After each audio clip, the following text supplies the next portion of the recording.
안녕하세요. 오늘은 우리나라가 당면하고 있는 주택 문제를 초래한 원인 중에 하나인 주택 보급률에 대해 한번 다뤄보겠습니다. 주로 서울에 국한해서 문제가 제일 심각한 데가 서울이니까 서울에 국한해서 보도록 하겠습니다. 어제 헤럴드 경제에서 문재인 정부의 부동산에 대해서 그 결과에 대해서 지금 심층 보도를 했는데요. 무주택 가구가 900만 가구를 돌파했다고 합니다. 그리고 특히 서울 같은 경우는 주택 보유율이 48%여서 무주택 가구의 비율이 무려 52%에 달합니다. 그래서 가장 심각한 문제가 된 것이고요. 그렇다 보니까 그 집값이 61.59%가 올랐다고 돼 있죠. 그래서 지금 그 노태우 정부 때 그 주택가격 상승률 다음으로 높게 나타나고 있는 것이고요. 노태우 정부 이 5년 동안에는 아시다시피 그 경제 성장률이 매년 10% 이상으로 달했기 때문에 사실은 집값이 경제 규모 성장률보다 오히려 덜 오른 시기입니다. 그래서 지금 되돌아 보게 되면 그때 주택 가격 상승률은 지금 상대적으로 체감하는 비율로 볼 때는 훨씬 낮게 느껴질 것입니다. 그 보도에서 계속 얘기하는 것이 주택 보급률이 100%를 넘었다고 나오고 있죠.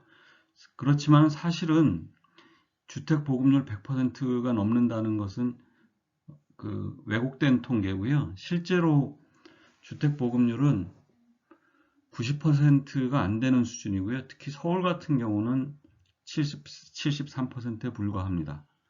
그래서 그 보급률이 73%밖에 안 되기 때문에 서울 같은 경우는 자가 보유율이 48%에 지나지 않는 것이죠.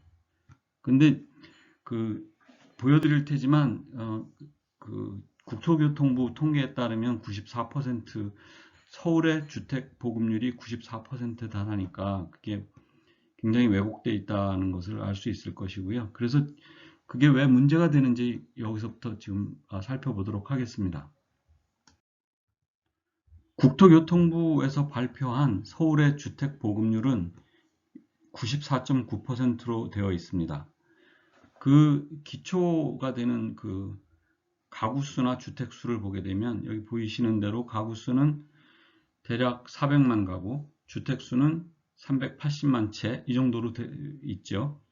근데 그거를 잘 들여다보면 그 주택 보급률이라고 하는 것이 계산 방식이 다가구 주택을 각 호수별로 계산하는 것이죠. 그러니까 주택이 아니라 구분 거처를 주택으로 계산한 겁니다. 그러니까 이게 국제적으로 통용되지 않는 방식이고요. 일본 같은 경우는 이제 워낙 그 도시 지역에서 작은 그 거주지가 많기 때문에 일본은 유사하게 한국하고 유사하게 보고 있습니다만 거기는 그렇게 계산한 주택 수가 월등히 높기 때문에 그 주택 보급률이 문제가 되지 않습니다. 근데 우리나라는 그런 그 작은 조그만한 그 임대 대상이 되는 작은 거처조차도 지금 주택수로 계산함에도 불구하고 가구수보다 작기 때문에 그게 문제가 되는 것이고요. 그 다음에 여기 우리나라 같은 경우는 일반 가구 수를 기준으로 보급률을 계산하는데 일반 가구 수에서는 총가구에서 집단 가구를 빼고 외국인 가구를 빼고 계산합니다. 그러니까 이게 분모가 작아지다 보니까 보급률이 높게 나타나는 그런 왜곡된 수치가 나오게 되는 것이죠. 그래서 그 다음 장에서 그걸 설명드리도록 하겠습니다.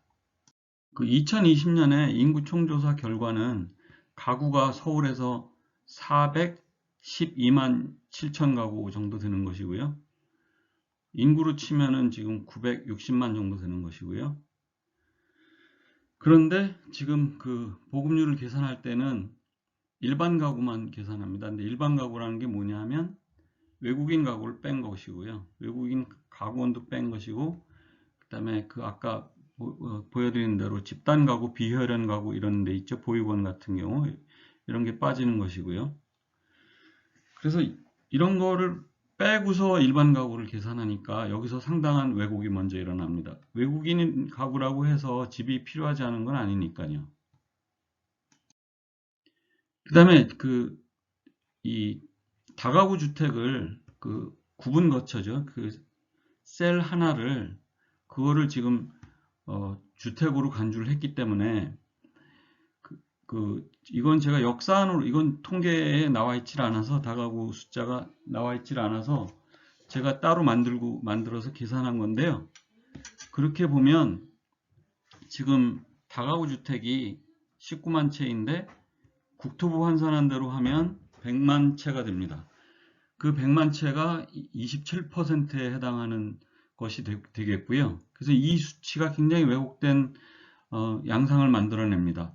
이 다가구 주택은 각 셀이 거래 대상이 될 수 없는 것이기 때문에 지금 서울의 경우 이걸 이게 거래 대상이 아니니까 이걸 뺀다고 하고 나머지를 다 지금 1가구 1주택이 돼서 다 차지한다고 해도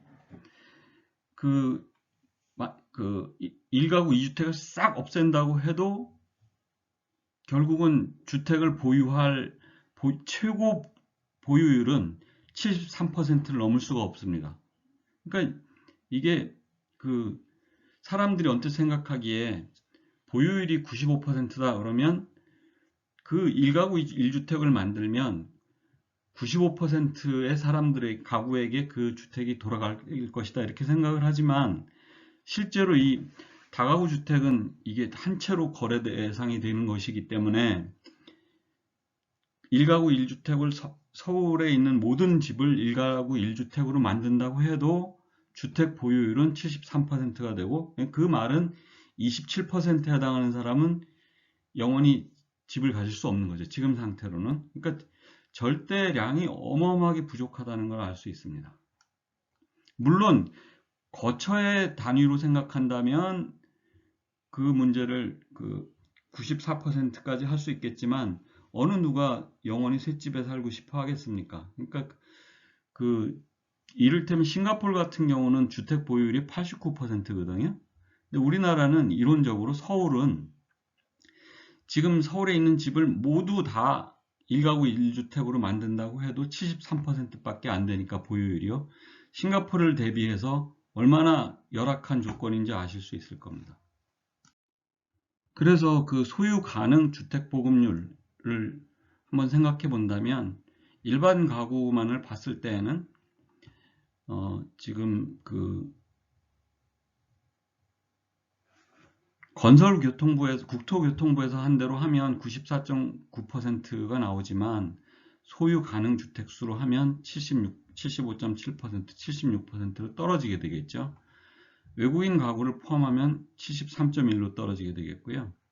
총 가구, 아까 집단 가구라든지 이런 걸 다 포함하게 되면 유사하게 73%까지 떨어지게 됩니다. 이런 통계를 보면서 저는 이렇게 생각을 정리해 봤습니다. 우선 다가구 주택의 구분 거처, 방 셀 하나는 주택 보유율의 단위가 될 수 없죠. 그게 거래 대상이 아니니까요. 그래서 그거는 주택 보급률의 단위로 간주해서는 안 된다라고 생각을 했습니다.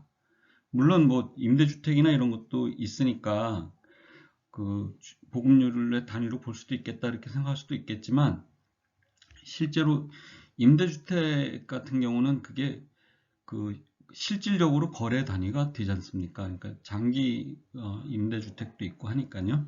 그래서 주택 보유율의 단위가 될 수 없다고 저는 생각을 하고요.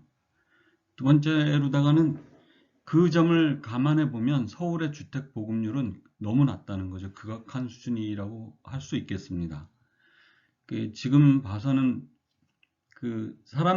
아까 계속 되풀이해서 말씀드린 대로 서울에 있는 모든 주택을 1가구 1주택으로 만들어 봐도 73%를 넘을 수 없다는 게 보급률이 보유율이 73%를 넘을 수 없다는 것이 진짜 얼마나 극악한 수준이겠습니까? 그래서 마지막으로 이 문제를 해결하려면 결국 획기적인 발상의 전환이 필요하다. 그게 뭐가 됐든요. 싱가포르처럼 그 토지 임대부, 싱가포르는 거의 뭐 90% 이상이 토지 임대부 주택이니까 이제 그런 발상의 그 전환이 필요하다고 생각이 듭니다. 예, 이상입니다.